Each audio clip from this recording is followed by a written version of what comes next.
Azad gold and diamonds, Thazhepalam, Tirur. Valparai ദുരന്തത്തിൽ മരണപ്പെട്ടവർക്ക് നാട് നൽകിയത് കണ്ണീരിൽ കുതിർന്ന യാത്രാമൊഴി. പാങ്ങ് അമ്പലപ്പടി ഹൈസ്കൂളിലെ പൊതുദർശനത്തിന് ശേഷം മൃതദേഹങ്ങൾ വിലാപയാത്രയായി അതത് വീടുകളിലേക്ക് കൊണ്ടുപോയി. പിന്നീടാണ് സംസ്കാര ചടങ്ങുകൾ നടന്നത്. പൊതുദർശനത്തിൽ സംസ്ഥാന സർക്കാരിന് വേണ്ടി വിദ്യാഭ്യാസ മന്ത്രി ശിവൻകുട്ടി പുഷ്പചക്രം അർപ്പിച്ചു.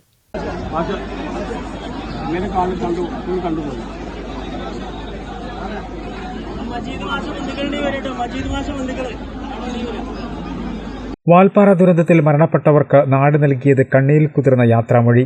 പാങ്ങ് അമ്പലപ്പടി സ്കൂളിലെ പൊതുദർശനത്തിന് ശേഷം മൃതദേഹങ്ങൾ വിലാപയാത്രയായി അത് വീടുകളിൽ എത്തിച്ചു. പിന്നീടാണ് സംസ്കാര ചടങ്ങുകൾ നടന്നത്. അധ്യാപകനായ അബ്ദുൽ മജീദ്, ഭാര്യ റുക്കിയ എന്നിവരെ പാങ്ങ് മാട്ടാത്ത് ജുമാ മസ്ജിദിലും അധ്യാപികമാരായ റംല, ഷക്കീല, പാചകത്തൊഴിലാളി സാജിദ എന്നിവരെ പാങ്ങ് വലിയ ജുമാഅത്ത് പള്ളിയിലുമാണ് കബറടക്കിയത്.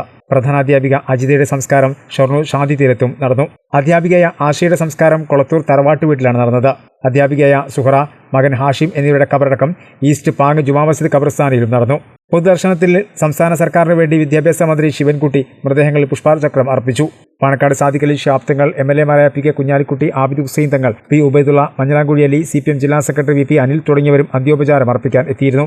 വിനോദയാത്രയ്ക്ക് ഇടയുണ്ടായ അപകടത്തിൽ പ്രിയപ്പെട്ട അധ്യാപകർ വിട പറഞ്ഞത് പാങ്ങ് ഗ്രാമത്തെയും സ്കൂളിനെയും വലിയ ദുഃഖത്തിലാഴ്ത്തിയിരിക്കുകയാണ്.